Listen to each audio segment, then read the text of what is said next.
Shalom.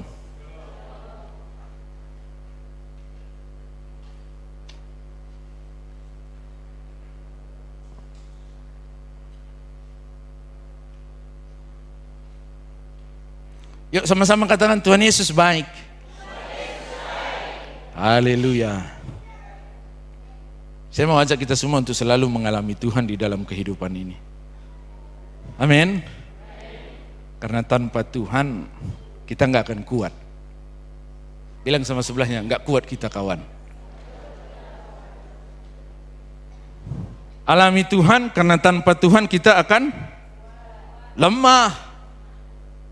Tanpa Tuhan kita akan lemah.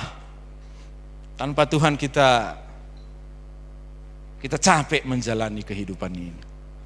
Siapa kira-kira yang udah capek rasanya menjalani kehidupan ini? Ada? Sampai orang Karo ciptakan lagu katanya, latih naring kokak cari makan nih katanya. Udah capek dia untuk menjalani kehidupan ini. Latih kinari adi cari makan, okay. Makanya alami Tuhan. Kalau enggak kita akan gampang jatuh. Makanya cari Tuhan, alami Tuhan. Dan minggu lalu,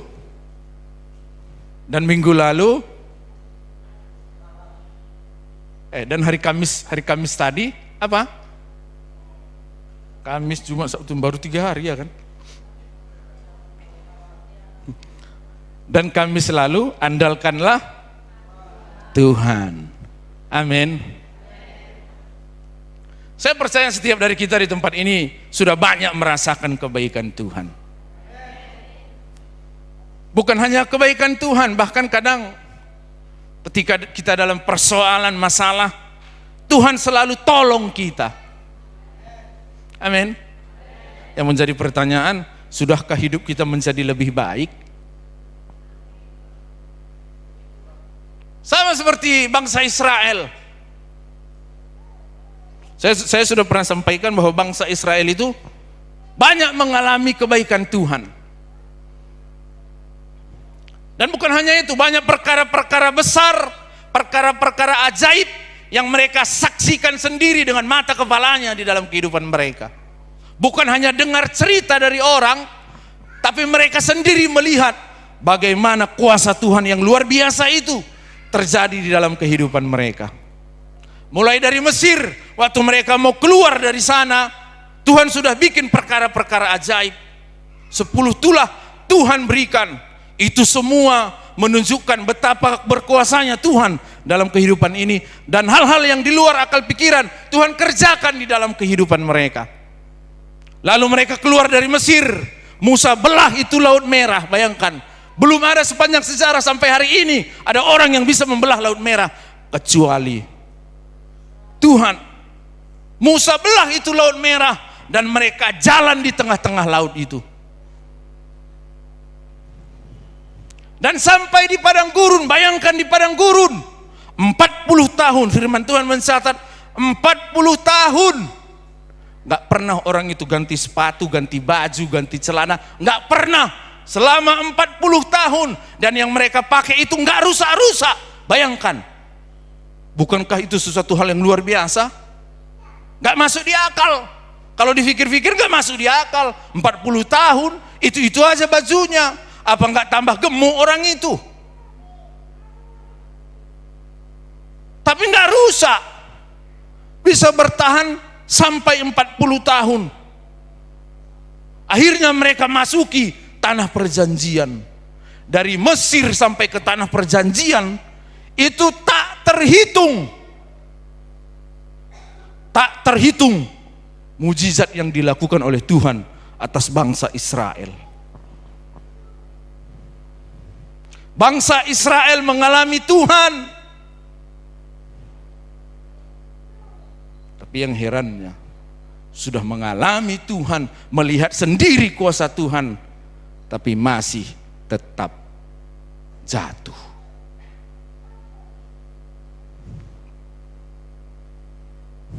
Sudah mengalami Tuhan, lalu jatuh,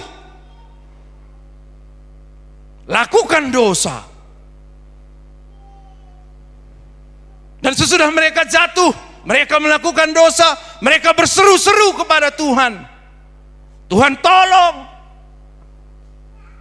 alami lagi kuasa Tuhan, alami lagi mujizat Tuhan. Sesudah alami mujizat Tuhan, jatuh lagi, melakukan dosa lagi. Begitulah terus menerus sepanjang kehidupan bangsa Israel. Tanya sebelahnya, kau gitu nggak bilang? Hei, woi bilang. Tanya sebelahnya, kau gitu nggak bilang?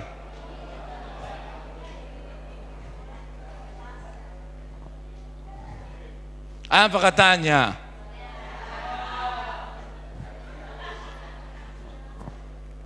Memang nggak bisa dipungkiri, seperti itulah kehidupan kita. Bagaimana orang Israel itu, begitulah gambaran kerohanian kita. Begitu punya masalah, terjepit, terdesak, berseru sama Tuhan. Tuhan tolong, tolong. Waktu Tuhan udah tolong, nggak beda kau sama Israel, bilang dulu. Waktu kita dalam masalah, kita berseru-seru sama Tuhan, Tuhan tolong. Siap itu jatuh. Berseru lagi sama Tuhan, Tuhan tolong, tolong. Siap itu jatuh lagi. Begitulah terus menerus terjadi atas bangsa Israel. Kalau kita baca Alkitab ini, begitulah terus kehidupan bangsa Israel, sampai akhirnya Tuhan kasih sebuah ultimatum dalam kehidupan mereka. Apa itu? Kalau kalian gak berubah juga, apa kata firman Tuhan? Kubuang kalian. Akhirnya bangsa Israel dibawa dari tanah perjanjian itu tadi yang melimpah susu madunya, dibawa ke tanah pembuangan. Kemana mereka dibawa? Ke Babel.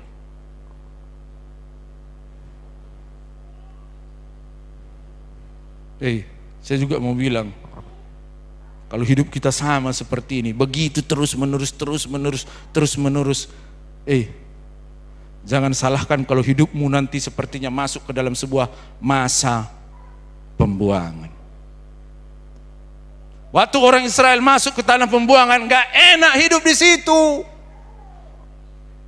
Yang dulunya bisa bebas, dulu bisa nyaman, dulu bisa enak-enakan, akhirnya dibawa ke dalam pembuangan, gak bebas di situ.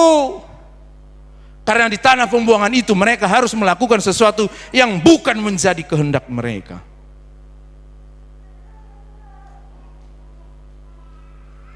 Dan waktu udah di tanah pembuangan itu, tidak ada lagi kebebasan. Terikat, dibuang. Penyebabnya kenapa? Penyebabnya hanya satu.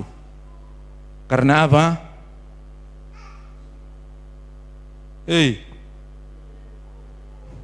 Woi bilang. Penyebabnya kenapa? Cuma karena satu, karena dosa.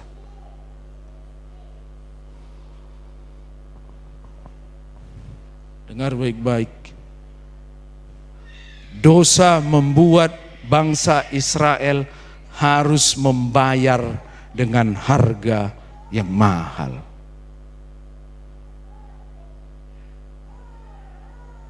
Yang tadinya hidup di tanah perjanjian, hanya karena akibat dosa mereka harus membayar dengan harga yang mahal. Dengar, bukan hanya itu,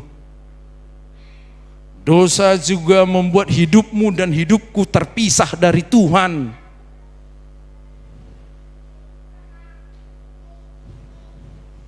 Dan dosa jugalah yang membuat kehancuran dari segala sesuatu. Kenapa rumah tangga bisa hancur? Karena dosa. Hei anak-anak muda, kenapa masa depanmu bisa hancur? Karena dosa. Kenapa gereja bisa hancur? Karena dosa. Kenapa pelayanan bisa amburadul? Karena dosa. Karena itu hindarilah dosa. Amin. Dosa mengakibatkan Anda dan saya tidak bisa mengalami janji Tuhan.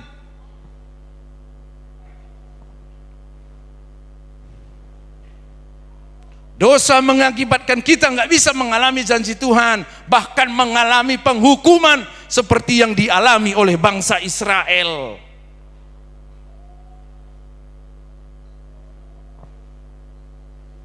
Kenapa bangsa Israel dihukum? Karena melakukan dosa. Salah satunya apa? Menjauh dari Tuhan. Tanya sebelahnya, jauh nggak kau dari Tuhan? Bilang. Menjauh dari Tuhan, lakukan apa yang jahat di mata Tuhan. Membuat patung-patung, dewa-dewa, lalu mereka sembah. Dan mereka tidak lagi mengandalkan Tuhan. Dan waktu di masa pembuangan itu mereka kesulitan, mereka berteriak sama Tuhan, mereka berseru sama Tuhan, baru ingat Tuhan.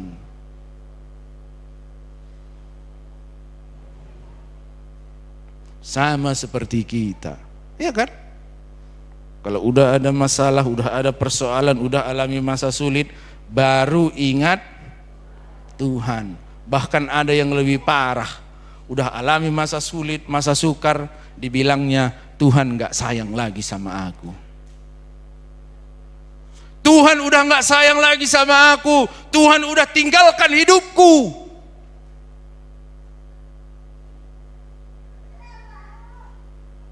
Sama kayak bangsa Israel. Yuk baca yuk satu ayat dulu.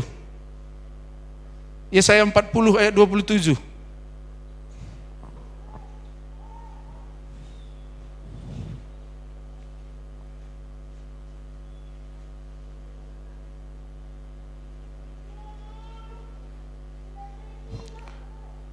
Yesaya 40 ayat yang ke-27.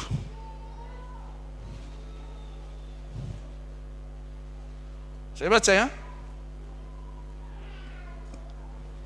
Mengapakah engkau berkata demikian hai Yakub, dan berkata begini hai Israel, hidupku tersembunyi dari Tuhan dan hakku tidak diperhatikan Allahku.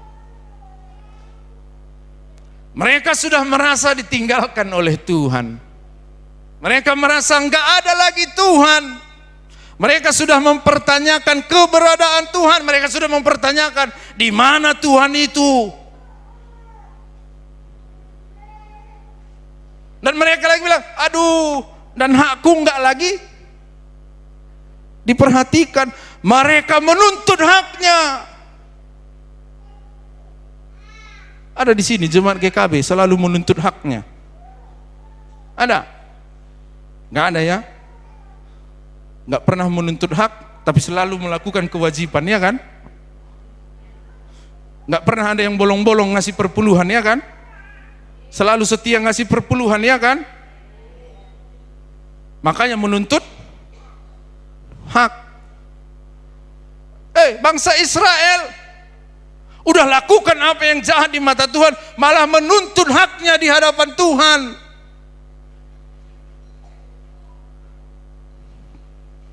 Yuk bilang sama sebelahnya, jangan suka menuntut kawan, bilang.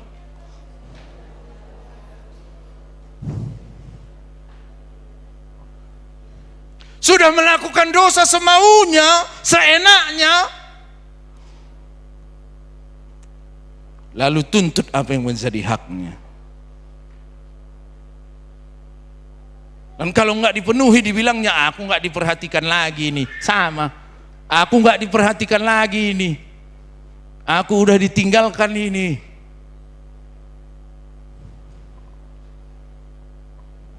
Mudah sekali untuk menuntut hak. Sampai-sampai dulu pernah saya dengar, Apa yang kudapat kalau aku berjemaat di gereja ini? Aduh. Apa keuntungannya kalau aku bergereja di sini? Kalau mau untung jualan sana, jualan cendol, pasti untung. Jangan cari untung di sini. Selalu menuntut apa yang menjadi haknya. Mana hakku sebagai jemaat? Kita kan gitu ya kan? Iya bilanglah, takut kali kalian. Mana hakku sebagai jemaat? Gampang sekali untuk menuntut hak, tapi kewajibannya diabaikan. Nanti kalau ada yang menuntut ya kan, punya dibikin daftar perpuluhan. Udah kasih perpuluhan nggak? Kalau menuntut dia tengok ada nggak namanya ada nggak dikasihnya kewajibannya? Ada nggak dikasihnya apa itu? Yang 10.000 setiap bulan sosialnya. Sorry ya, bukan nyinggung ini, hanya nyindir ya.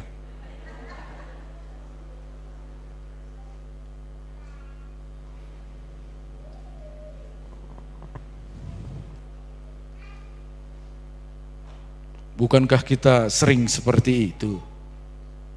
Sama seperti bangsa Israel. Suka menuntut haknya dan merasa hidupnya sudah ditinggalkan Tuhan. Israel bilang, hidupku tersembunyi di hadapan Tuhan, gak diperhatikan Tuhan lagi aku. Sama seperti kita, menuntut Tuhan terus di dalam hidup ini. Kenapa aku seperti ini? Kenapa terus banyak masalah dalam hidupku? Kenapa terus ada persoalan dalam diriku?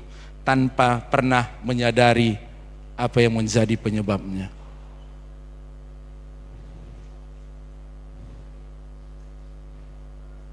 Terkadang persoalan masalah yang kita alami itu karena dosa. Karena kita menjauh dari Tuhan.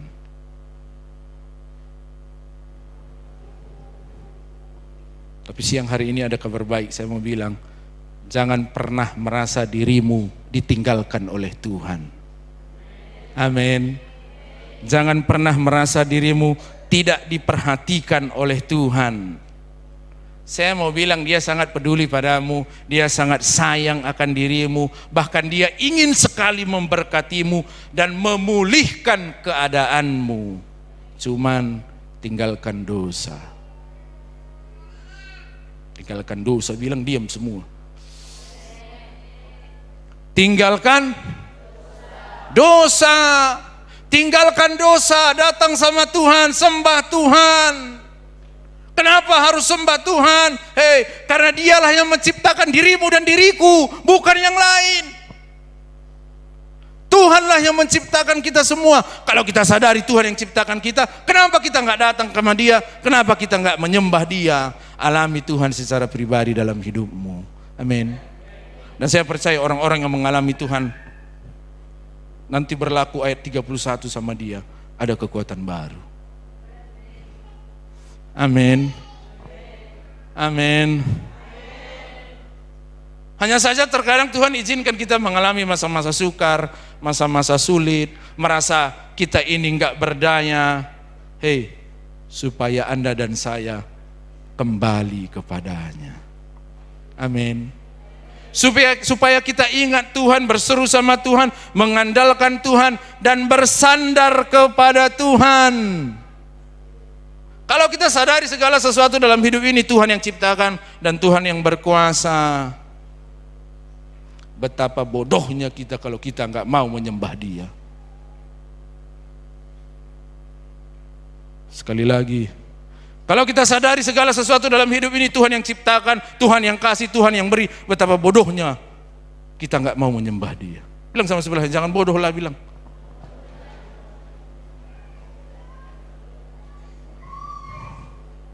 Kalau kita sadari Dia yang pegang kendali atas segala sesuatu, Dia yang pegang semuanya, kenapa kita nggak datang sembah Dia dengan segenap hati kita? Kenapa kita nggak datang cari Tuhan?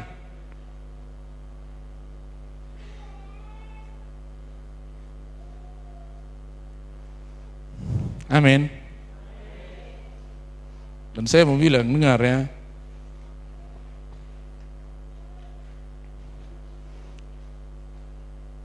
setiap kali kita menjauh dari Tuhan, melakukan dosa,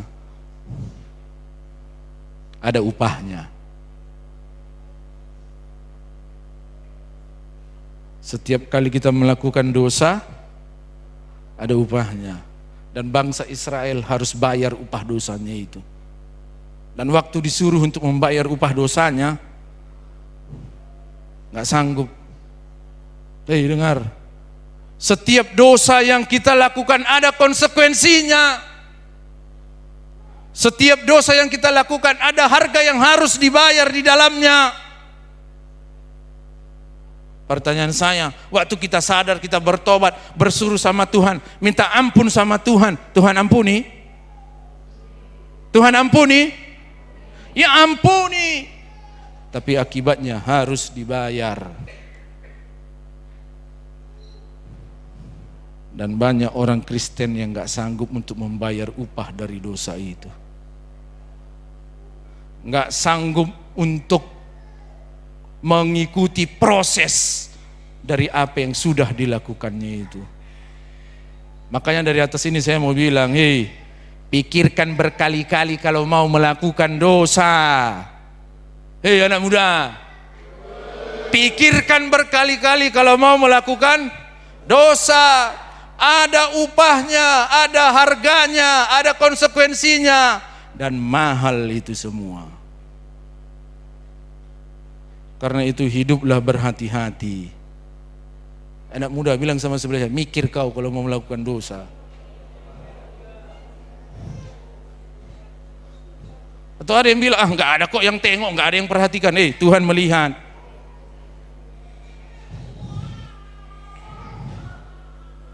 Jangan seperti bangsa Israel, waktu sudah lakukan dosa, masuk dalam masa pembuangan, gak kuat untuk menjalani proses, padahal itu terjadi karena kesalahannya sendiri.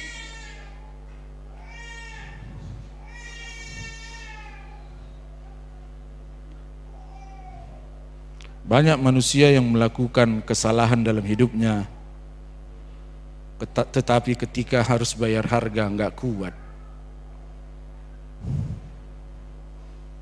Banyak manusia yang melakukan kesalahan dalam hidupnya, tetapi waktu disuruh bayar harga enggak kuat. Sadarilah hal ini. Makanya berpikir berkali-kali kalau mau melakukan dosa. Ketika Anda lakukan dosa, bayar harga. Kalau enggak mau bayar harga, jangan lakukan dosa. Amin.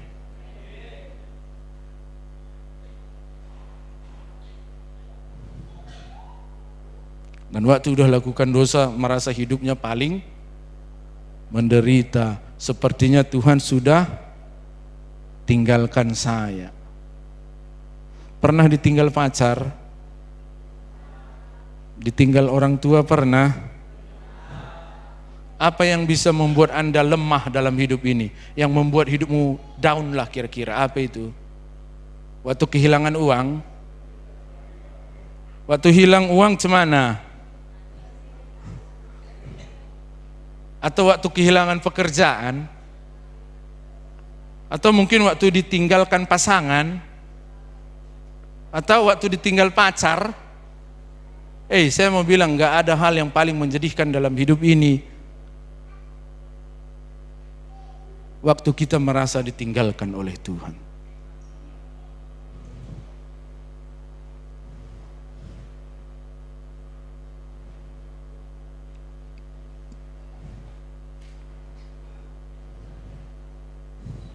Gak lama lagi, paling 5-10 menit udah siapnya. Saya udah lumayan lama bergabung di sini ya. Kami pindah ke sini 2008. Ini 2000, sekitar 14 tahun ya. Sudah sering lihat muka saya ya.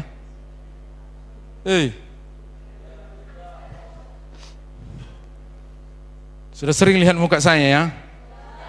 Pernah nggak bertanya-tanya dalam diri Anda, kenapa muka saya banyak bekas-bekas jahitannya? Pernah? Pernah terlintas sebuah pertanyaan? Atau pernah mau bertanya?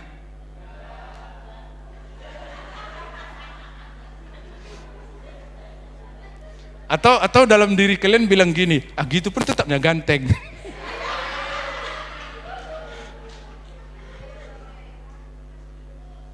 Kejam kali kalian.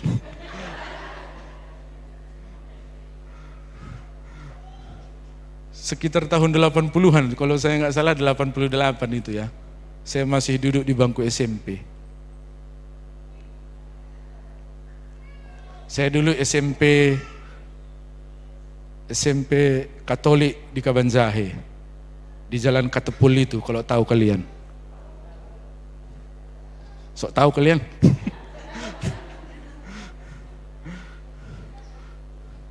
Jadi satu hari mau berangkatlah kami ke Medan. Satu keluarga ditambah temannya kakak saya dan temannya adik saya. Kami semua 7 orang. Dari Brastagi mau berangkat ke Medan. Tapi sebelum berangkat dari Brastagi ke Medan, singgah dulu ke Kabanjahe. Jadi udah singgah di Kabanjahe, berangkatlah menuju Medan. Pas di Korpri itu, tahu Korpri? Korpri itu kalau dari Brastagi ke Kabanjahe kan turun-turunan itu ya kan? Sampai sekarang belum berubah itu kan?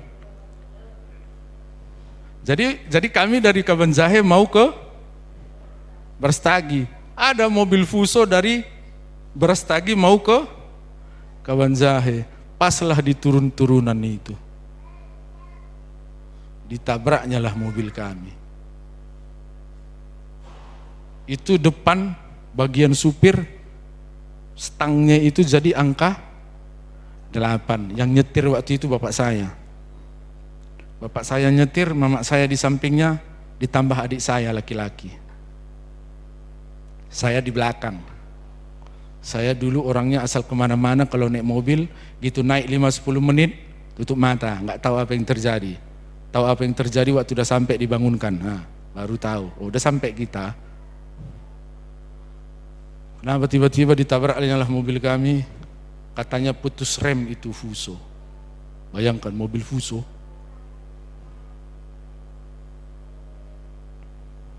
Waktu ditabraknya itu, ada yang cerita larilah supirnya itu. Ketemu sama mamak di ladang, kenapa kau lari? Udah aku tabrak itu satu keluarga, udah mati semua itu katanya. Karena dilihat dari kondisinya, bagian depan itu remuk memang, sama bagian kanan itu lepas, copot, bayangkan itu. Copot. Tapi yang luar biasanya, mamak saya hanya tergores di sini sedikit. Kakak saya sama kawannya enggak apa-apa. Adikku sama kawannya itu pun enggak apa-apa, tergores pun enggak. Tapi aku waktu sadar, di mana aku?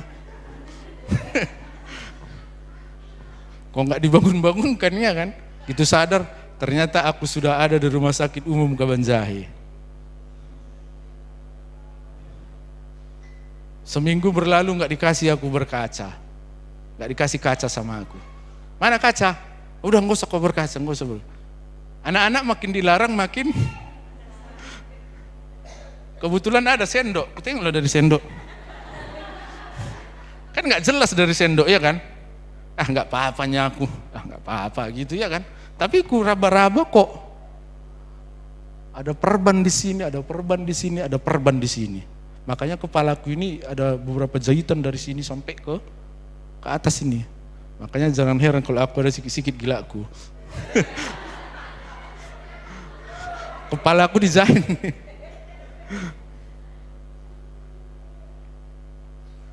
Dijahit. Sampai akhirnya sadar pulang ke rumah.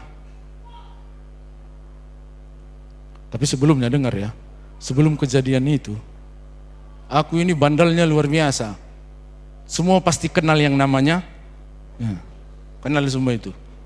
Dikenal bukan karena, tapi karena bandelnya. Kelas 4 SD aku udah merokok. merokok, mencuri, main judi, semua. Tukang berantam. Karena bapakku dulu sistem militer mendidik aku. Jadi untuk melampiaskan itu anak orang lah kuhantami. Udah kuhantami anak orang di rumah, kena hantam lagi. Ya udah besok hantam lagi anak orang, gitulah terus menerus. Makanya kalau satu hari aku nggak kena pukul, bukan aku itu.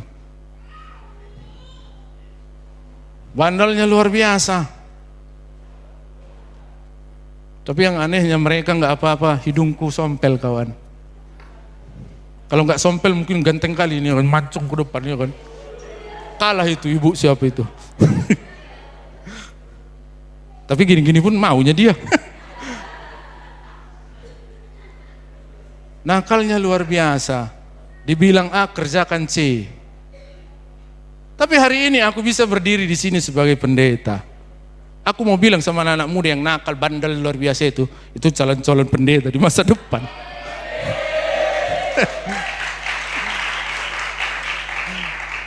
Calon-calon pendeta di masa? Kalau anak muda, kalau ada orang tua, ini di mana?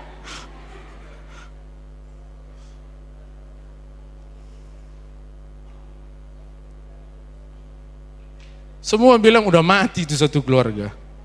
Sampai mama saya, paman saya, begitu mendengar kabar itu pingsan dia. Bayangkanlah kami udah sadar semua, dia yang pingsan. Karena dengarnya kabar udah mati itu satu keluarga. Tapi yang luar biasa hidup sampai hari ini. Saya percaya itu karena Tuhan. Dan yang anehnya, bapak saya itu ditemukan orang di dalam parit. Bayangkan, nyetirnya dia, udah angka 8 setirnya, tapi ditemukan orang di dalam parit. Yang nolong itu saya masih ingat sampai sekarang, Sutra, nomor pintunya nomor 70. Pas lah mereka datang ditengoknya, ditolongnya lah kami. Dan mereka bilang, bapakku itu ditemukan di dalam parit. Masa dari depan bisa temukan dalam parit? Dari mana keluarnya nggak tahu. Saya percaya itu Tuhan. Tapi meskipun begitu, dengar nih ya, ada aja selalu yang bilang, introspeksi dirilah.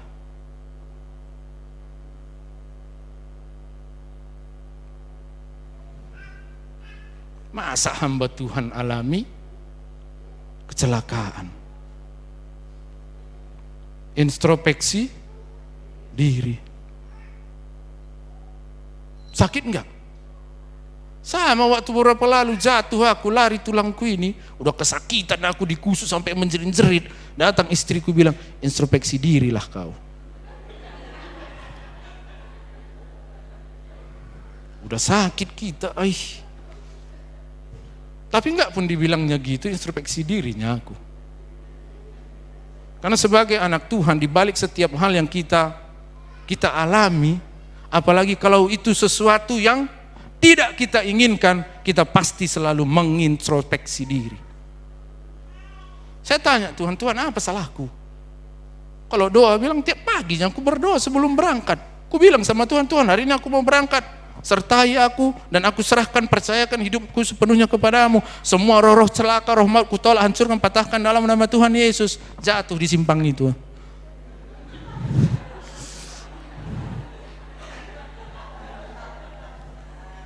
Dan bukan hanya sekedar jatuh, sakitnya luar biasa.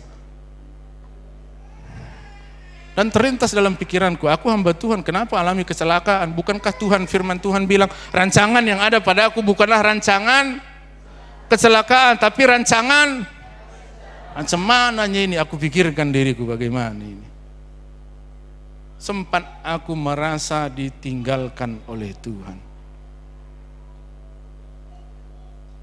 Dan aku merasa percuma selama ini aku ikut Tuhan. Percuma selama ini aku capek-capek ibadah.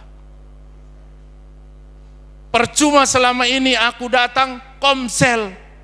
Kenapa ini bisa kualami? Kenapa bisa ini terjadi dalam hidupku? Sesuatu yang seharusnya enggak pantas terjadi dalam diriku. Bukankah di luar sana banyak orang yang jauh lebih banyak dosanya dari aku, yang jahat dari aku? Kenapa enggak terjadi sama mereka? Kenapa mesti terjadi pada diriku? aku merasa sepertinya sudah ditinggalkan oleh Tuhan.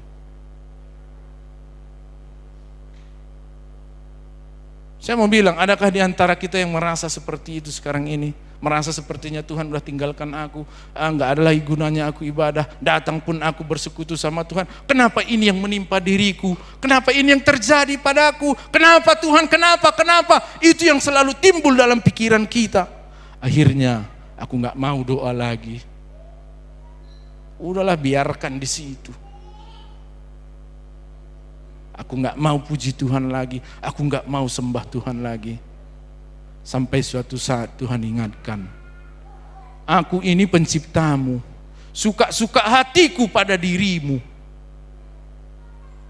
Dan aku izinkan itu terjadi padamu, supaya kau ingat, akulah penentu segala sesuatunya dalam hidup ini. Mungkin Anda merasa seperti itu, saya mau ingatkan, Tuhan yang menciptakan dirimu, apapun yang terjadi, jangan pernah merasa Tuhan meninggalkan dirimu. Dia selalu ada dalam hidupmu, dia selalu pedulikan hidupmu. Dia selalu rancangkan hal yang terbaik bagi setiap kita. Kalau mungkin sekarang ini kita alami masa-masa sulit, masa-masa sukar, banyak persoalan silih berganti, terus menerus seperti sinetron yang berepisode, ingatlah, Tuhan gak pernah tinggalkan dirimu. Mungkin ada sesuatu hal yang Tuhan ingin perbaiki dari dirimu. Tanya Tuhan apa itu, dan segeralah lakukan itu di dalam hidupmu. Amin. Kita akhiri. Dengar. Sebagaimana Tuhan pelihara hidupku, sayang padaku, Dia juga pelihara hidupmu dan sayang padamu.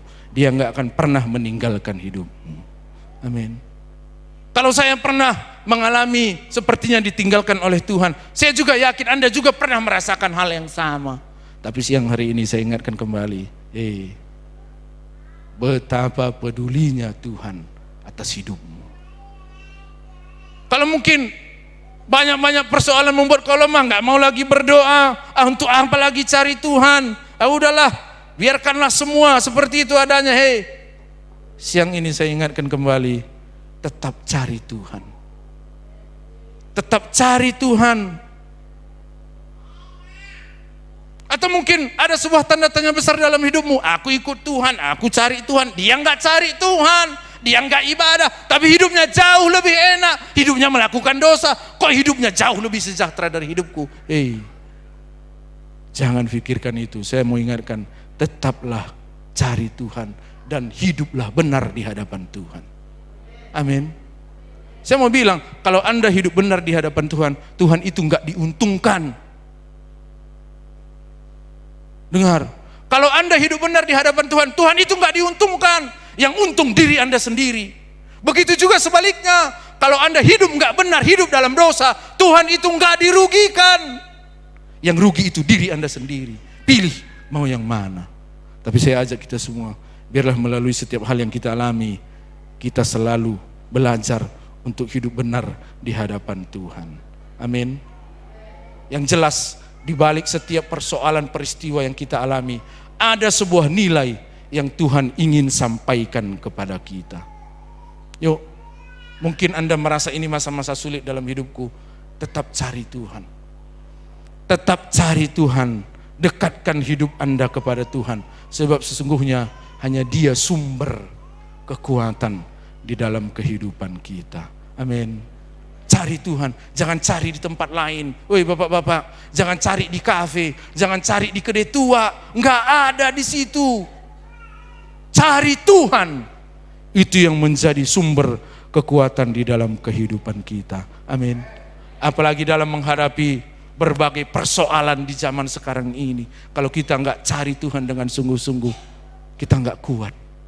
Oleh sebab itu, biarlah kita semua sungguh-sungguh untuk menanti-nantikan Tuhan dan mencari Tuhan. Amin. Saya yakin dan percaya kalau itu kita lakukan, ayat 31-nya Yeremia 40 ayat 31 akan tergenapi di dalam setiap kehidupan kita. Amin. Amin. Sekali lagi yang terakhir kali saya bilang, baca nanti di rumah Ibrani Ibrani 13 ayat 5. Firman Tuhan bilang, aku sekali-kali tidak akan meninggalkan engkau. Ingat, Tuhan tidak pernah meninggalkan kita. Dia selalu ada di dalam setiap kehidupan kita. Amin. Saya rindu kita semua bisa menjadi orang-orang yang luar biasa di dalam Tuhan. Demikian firman Tuhan, Tuhan memberkati firman-Nya.